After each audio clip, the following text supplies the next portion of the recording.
Feature Friday. The freshest. Well, since we checked out the previous composition was by Arijit and Sanjay Leela, one of the most popular ones actually is by Shreya, and it's called Jab Saiyaan. Saiyaan. Let's give it a watch. It is more on the shorter end, this piece, so it does give us this capability to perhaps even maybe even break it down twice. I don't know, listen to it a bit more. But let's go deep into it. And it's obviously, we know the story. It is based on true stories, and quite emotionally packed and ruthful with the fucking images that we saw last time. Ruthless, yeah. So let's give it a watch.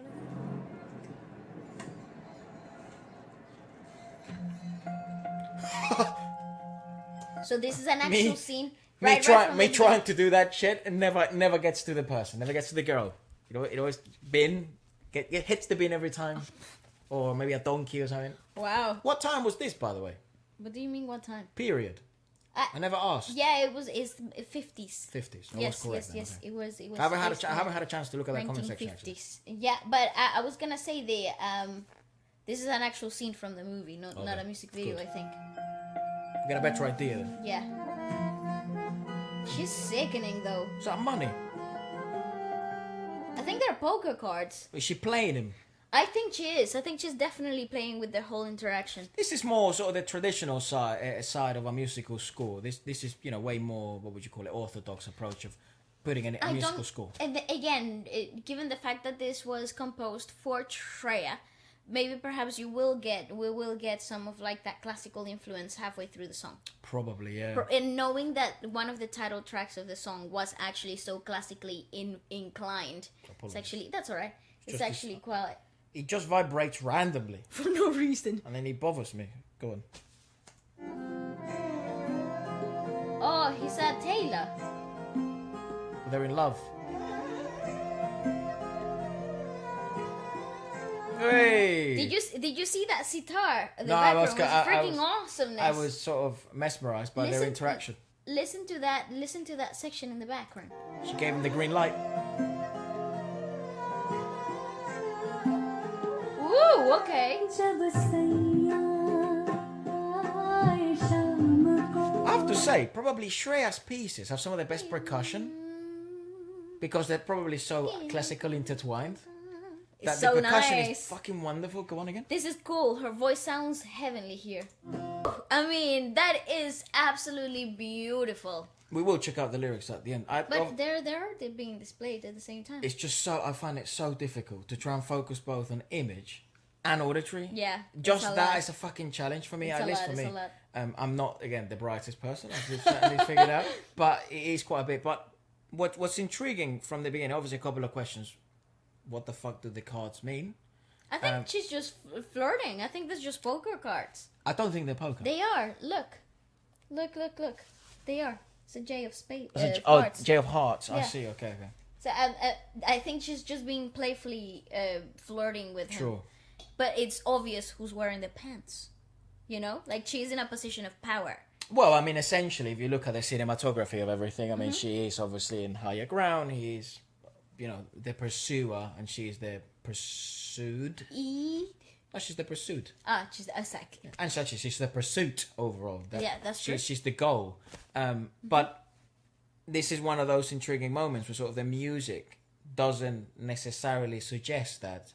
It suggests certainly more of a pursuit, but on a romanticized idea. But in the first 50 seconds, you can't really tell, like, maybe because of the timbre of the voice, you can't tell the pursuit could be a feminine pursuit, in the sense of it's a man searching for love. You're seeking for a woman, yeah. But at the same time, because she does possess such authority in the way she sings, Shreya, hence why she's a good cast for making the soundtrack, it also feels more like I'm letting you pursue me. That's right. So it's just magic that happens when you make the right casts of things. You know what I mean? I don't know whether Sanjay specifically, when he wrote the song, he thought, well, I'm gonna tell whoever the singer is that they have to sing it in this manner. I thought Shreya, it's the person that can convey this message. That's right. Probably. I don't know. I'd love to see if that's actually true. He is a very influential figure in the cinema industry, so I would think he would have the choice. Yeah. But then again, who knows, It right? just feels like that. I don't know why. I totally agree.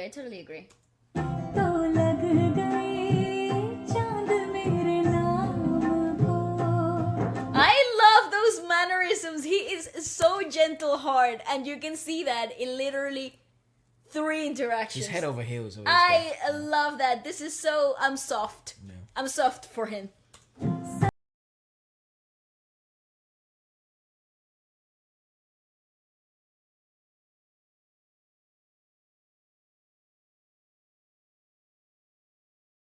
That's fantastic. I love their Okay, this is why I love Bollywood.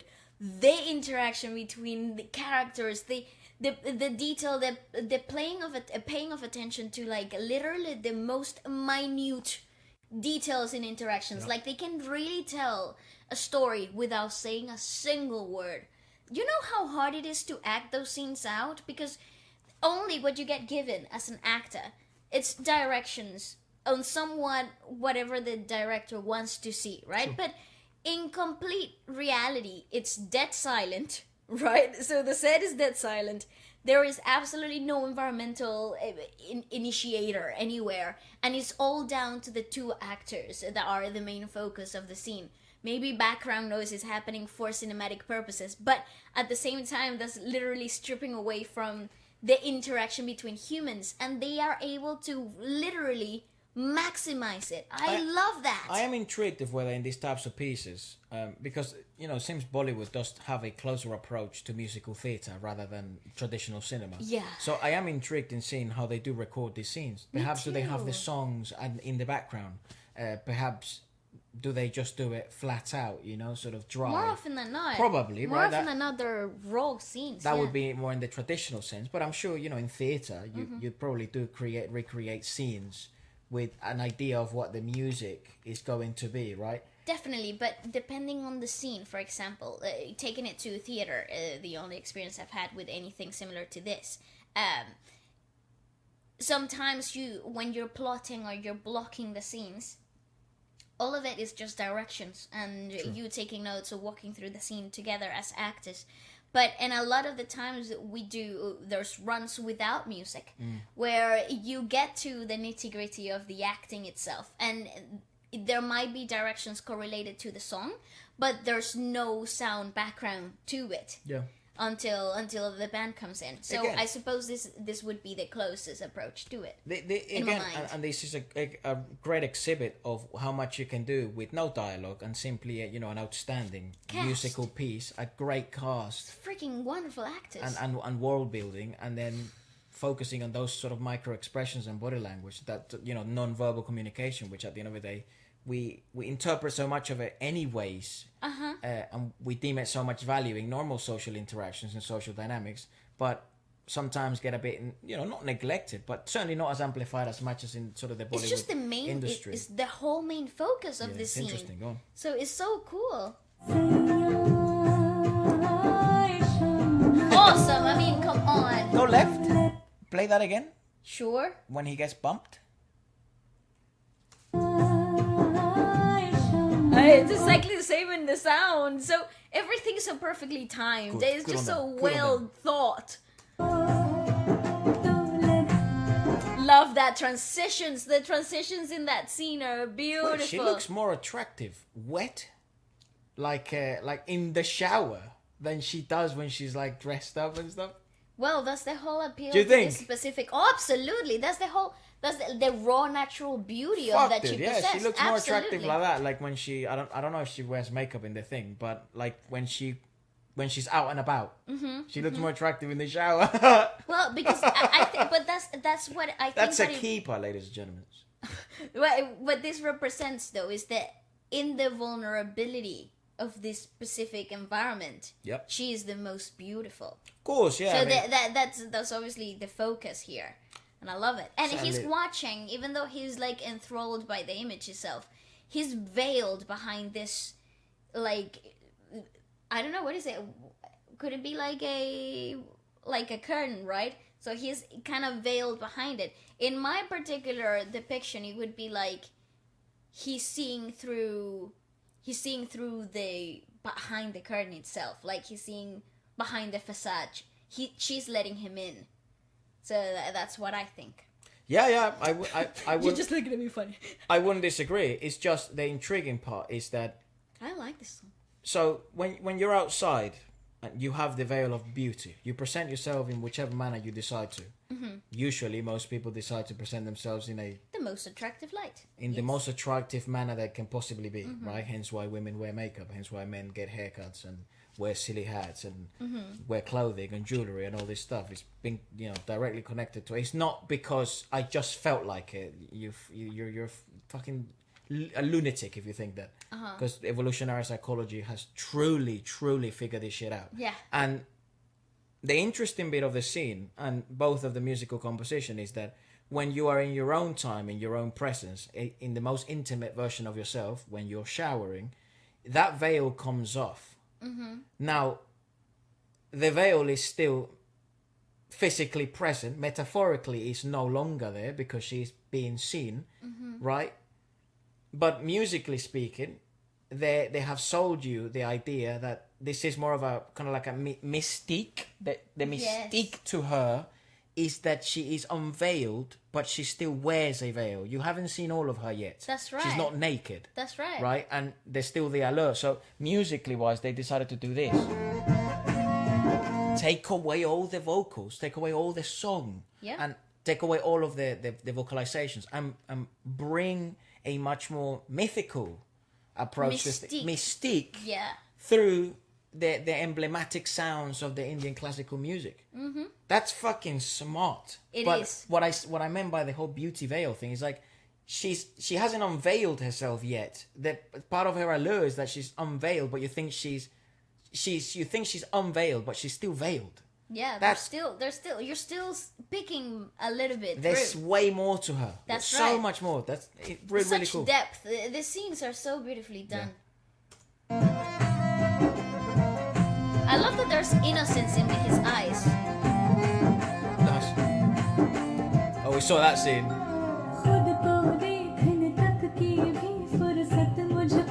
See, that's what I love about this particular interaction here, the flirtatious interaction. There is a definite position in role, like hierarchical role play here. Yeah. So there is no way of mistaking who's leading the interaction, and I love that because more often than not, even when the roles are reversed and it's the guy who's very forthcoming, there's still not that obvious of like boundary breaking, and she is absolutely bang on the one pushing boundaries, the one testing the waters. I love that adventure. I guess that aligns as well with the concept of the movie, because I think that's essentially what she is meant to represent as a character, right? Because she was a woman trying to break through the film industry and then gets caught up in bad waters. That's right. And it was also very difficult to be a woman in those times in the film industry. Hey, it was hard being a woman overall. I read some articles that you kindly sent through, and based historically, it wasn't the easiest. Man, that's fair. That's for sure. And I would imagine in the film industry, that's definitely true. So, like that sort of aligns more with her character and what she represents, right? Even in her own intimate relationships, she was always the one breaking boundaries and creating pushing boundaries, tension. Too. Yeah. Which is why she became memorable, right?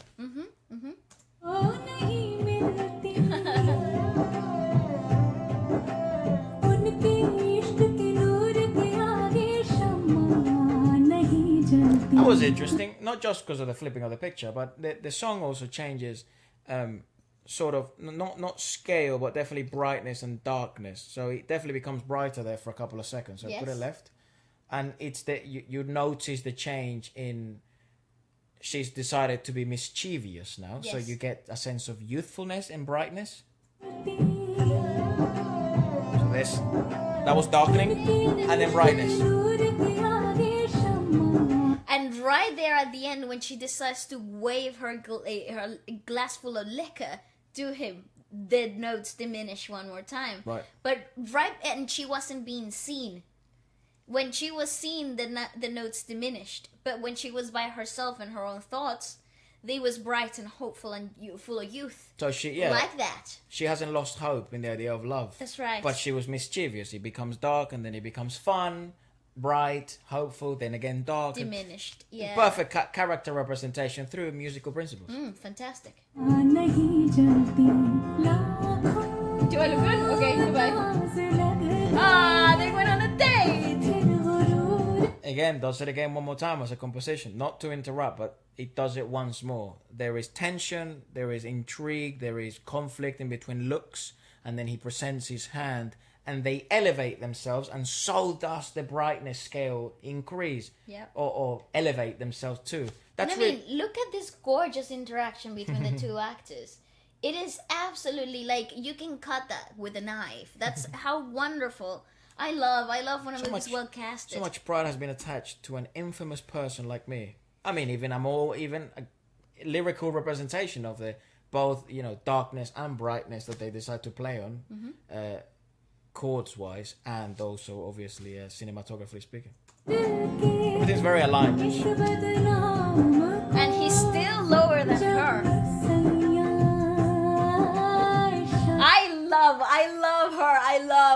I love the way that she carries herself and everything in this interaction. So empowering, man. Yes.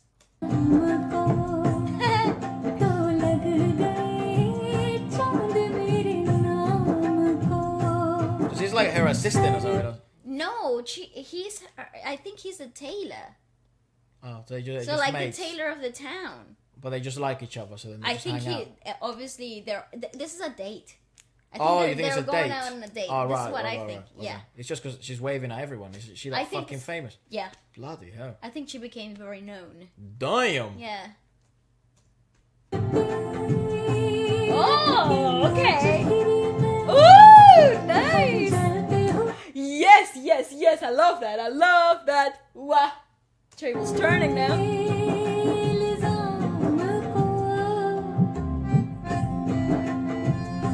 Ooh, my man, making moves and stuff. Ooh. That's also quite interesting. There, in the moments of most intimacy, they decide to take away vocals and just sort of build on the mystique again through instrumentalization. Obviously, not groundbreaking. We've seen many movies do this, but it is so intriguing to me, given the fact that you do have such a I've never seen a voice like Shreya's that conveys so much different shit all in one voice in a single phrase. Yes. Given the nature of Indian classical singing. I agree. So yeah, I don't know. I mean, it's not like they don't exploit it. They obviously bloody do. That's why she makes hits. But I wonder what his thoughts of it was. Like, why would why would not utilize that voice in the moments of greatest intimacy to signify even more complexity in the intimate relationship that they have? Because it's quite a fucking intriguing one, to be completely honest. It's not the natural dynamic of male and female. It's complicated. Yeah. She is a complicated character. So it is really intriguing, and because it is a purposeful decision, I'd love to see him. But if you have any interviews or any articles, perhaps where he's described why he's decided to do things in a specific manner, I'd love to read that. Please leave them down below. We'll definitely read them or watch them. Oh, nice. Oh. That's the best representation of their relationship. Go left. There.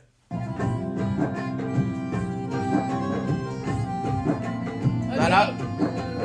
Go away, baby. Yeah, it's like the most push and pull. I love how he rolled his eyes to the end. Filmed by Sanjay Leela.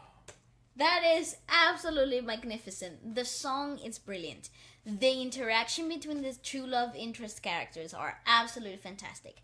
The directions in which this whole interaction that was non-spoken, there was not a single freaking spoken line between the characters. It just speaks volumes about the quality of acting between one another. If you don't mind, let's have a look at the lyrics. Yes, of course. I'd love to. I'd love to see what we can sort of dive in. Meaning.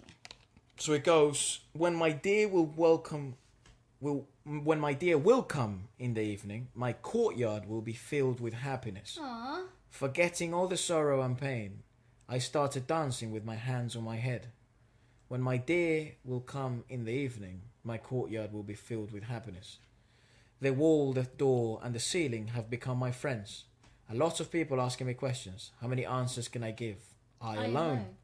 It's a good question. It's the reason why, I mean, essentially, the whole point of life is relationships. Friendships, love, family. How many answers can you find on your own? Probably less. Than if you were exposed in a group. Yes, I think that would be a fair bet. Mm-hmm. This failure has got thousands of jobs by sitting. What? How would you? She's talking about him, I think. This failure has got thousands of jobs just by sitting. Because he was sort of sitting down, right, in his his tailoring business. Okay. And people just sort of pass by, right? Right, I suppose. think that's perhaps what she's saying. I don't know. I've also seen these videos of like, because I'm intrigued now, of like vlogs of like India and like what's actually like to live there and like what the markets are like and stuff like that. And a lot of people just sit outside of their... Yeah. So, and they're, I mean, can I say they're quite, what would you call them? Active. Not active. They're quite sort of... They are great. They're like very intense salesmen. Or saleswomen. And so they sort of give you promotions and stuff like that. And because they have so many people walking past all the time. It's sort of like... advantage of it. Yeah, sort of like just, well, the food markets here. Yeah, but just imagine that for everything. Like food or clothes and stuff like that. And so... And they sort of sit sometimes. But there's also really chilled ones. Like they sort of sit there and... They're like, hello, how are you? Yeah. They're very welcoming. Awesome. It seemed. And they always offer tea. Oh, from what I how can good. Tell. Yeah, I don't know. I don't even get time to see myself. Shama does not burn in front of the light of his love. I don't know what that means. What is Shama? Millions have been proud, then why be proud of this infamous? Maybe infamy? Yeah, most likely. In case you didn't know what the word means, that means famous for the wrong reasons. You probably know what that means if you're anywhere around my age, because there was a very popular game called Infamous. Oh. 1, 2, and 3. On the PlayStation 3 and PlayStation 4. Sometimes you don't. Sometimes you do things and you don't actually know what they mean. Yeah, I never knew what infamous meant. Yeah. Until I played that game. Right. And then because the whole game was about you can be a good hero or you can be a bad hero. Oh, cool. You can be infamous. Yeah. Nice. When my dear will come in the evening, my courtyard will be filled with happiness. Forgetting all the sorrow and pain, I started dancing with my hands on my head, and I'll imagine that's the closing scene. That's what Shreya says last. Then it goes to the instrumentalization part. Yeah, so she is finding the way to heal her wounds and make better decisions in her own life through this odd interaction that she's found called love. That's true, and I think obviously she's been scorned by love before. So the sole fact that she is letting him in somehow, in one way or under her own terms. Still with her guard up, yes. Yes, under her own terms, you're stepping in closer. That says a lot of what type of courageous woman she was, because there's nothing worse than putting yourself back in this vulnerable place where was the sole reason for all your own doing, right? Sure. So there's a lot of weight in this particular scene, and I love it. I love how well produced this is. I like it a lot. Probably it's gonna be the next one we watch. I do know there's definitely a lot more movies that we should watch. Yes. But apart from that, do tune in this Sunday, guys, because Ballet's dropping a cover of Regine Velasquez, and I'd love to see everyone support. It's in Spanish, so I'm sure gonna be everyone will singing enjoy in Spanish for the first time in the channel. So I'm really proud of it. I think she did amazing. And so let us know your thoughts, guys. And apart from that, what else should we check out next? Goodbye.